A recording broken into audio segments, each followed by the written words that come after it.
সালাম আলাইকুম। আশা করি সবাই ভালো আছেন। আমরা সবাই চাই আমাদের বাচ্চারা সবাই সুস্থ থাকুক এবং রোগ জীবাণু যেন তাদের স্পর্শ করতে না পারে। বাচ্চাদের সুস্থ থাকতে হলে এবং রোগ জীবাণু মুক্ত থাকতে হলে অবশ্যই তাদের রোগ প্রতিরোধ ক্ষমতা হতে হবে শক্তিশালী। রোগ প্রতিরোধ ক্ষমতা শক্তিশালী করতে অনেকগুলো মাধ্যম আছে। এর মধ্যে ভ্যাকসিন বা টিকাদান অন্যতম মাধ্যম। আমি পূর্বের ভিডিওতে আলোচনা করেছিলাম আমাদের বাংলাদেশ সরকারের ইপিআই টিকাদান যে কর্মসূচি আছে, এর মাধ্যমে মোট 10টা রোগের বিরুদ্ধে টিকা প্রদান করা হয়। এছাড়াও আরো কিছু টিকা আছে যেগুলো আমাদের কিনে দিতে হবে এবং অধিকাংশ ক্ষেত্রেই আমাদের না জানার কারণে এই সমস্যাগুলো নিয়ে আমাদের অনেক বেশি দুশ্চিন্তা করতে হয়, সমস্যায় করতে হয়। বাচ্চাদের সবচেয়ে বেশি সমস্যা যেগুলো হয় এর মধ্যে অন্যতম হচ্ছে ডায়রিয়া বা পাতলা পায়খানা। অধিকাংশ ক্ষেত্রে দেখা গিয়েছে যে শীতকালে বাচ্চাদের পাতলা পায়খানার প্রাদুর্ভাব অনেক বেশি বেড়ে যায় এবং সেটা 60 থেকে 70 ভাগ ক্ষেত্রে সেটা রোটা ভাইরাস নামক একটা ভাইরাস দিয়ে থাকে এবং আমাদের অজ্ঞতার কারণে দেখা যাচ্ছে যে এই ভাইরাসের বিরুদ্ধে অধিকাংশ মানুষই আমরা টিকা প্রদান করি না। এর বিরুদ্ধে যে কার্যকর ভ্যাকসিন সেটা রোটা রিক্স বা রোটা টেক নামে পাওয়া যায়। এটা বাচ্চার 6 মাস বয়সের মধ্যেই খাওয়াতে হয়। এটা হচ্ছে 2 মাস 3টা ডোজ মোট। দুই 2 মাস বয়সে শুরু করবেন, 4 মাস বয়সে এবং 6 মাস বয়সে মোট 3টা ডোজ দিতে হয়। এরপরে দ্বিতীয় যে সমস্যা সেটা হচ্ছে সর্দি বা কাশি।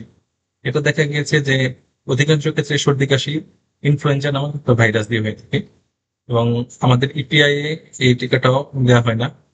তো এর বিরুদ্ধে কার্যকর ভ্যাকসিন হচ্ছে ইনপ্রোভ্যাক্স, সেটা মাংসে দিতে হয় এবং এটা প্রতি বছরে একবার করে দিতে হয়।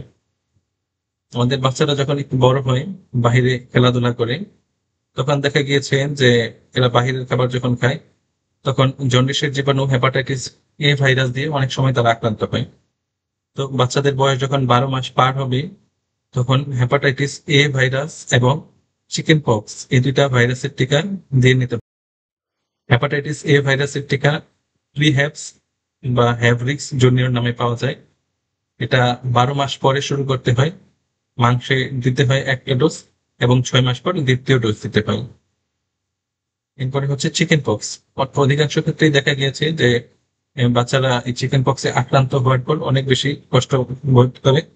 তো এটার বিরুদ্ধে ভ্যাকসিন অ্যাভেলেবল আছে, সেটা হচ্ছে ভেরি জোস্ট নামে পাওয়া যায় এবং এটা 12 মাস বয়সের পরে দেওয়া যায় এবং 2টা ডোজ 12 মাস বয়সের পরে যে কোনো সময় একটা চামড়ার নিচে দিতে হবে এবং দ্বিতীয় ডোজ এর 3 মাস পরে দিতে হবে এবং এটা লাইফ লং ইমিউনিটি প্রদান করবে। এরপরে বাচ্চার বয়স যখন 24 মাস বা 2 বছর পার হবে তখন আমরা চাইলে টাইফয়েড এর টিকা দিতে পারি। এটা হচ্ছে ভ্যাক্সফয়েড নামে পাওয়া যায় এবং এটা 3 বছর পর পর মাংস দিতে হয় এবং যে সকল বাচ্চাদের ক্ষেত্রে ব্রেনে ইনফেকশন বা মেনিনজাইটিস এর ঝুঁকি থাকে তাদেরকে মেনিনজাইটিস বা ব্রেনে ইনফেকশনের টিকা যেটা মেনসিভ্যাক্স নামে পাওয়া যায়, এটাও চামড়ার নিচে দিতে হয় 1টা ডোজ, এটাও দেওয়া যায়। আর আমাদের যে মেয়ে বাবু যারা আছে আহ, তাদের ভবিষ্যৎ মা যারা আছেন তাদের জরায়ু ক্যান্সার যেন না হয়, এজন্য বাংলাদেশ সরকার অনেক জায়গায় পাইলট প্রোগ্রাম হিসেবে আহ, জরায়ু ক্যান্সারের যে টিকা এটা প্রদান করা হচ্ছে, অনেক জায়গায় দেওয়া হচ্ছে না। তো আমার আবেদন থাকবে যারা 9 বছর থেকে 15 বছর এর মধ্যে যারা আছেন তারা হচ্ছে এই জরায়ু ক্যান্সার যেটা হিউম্যান প্যাপিলোমা ভাইরাস দিয়ে হয়ে থাকে এর ভ্যাকসিন বা টিকাটা নিয়ে নেবেন। এই টিকাটা সাধারণত সার্ভেরিক্স বা গার্ডাসিল নামে পাওয়া যায়।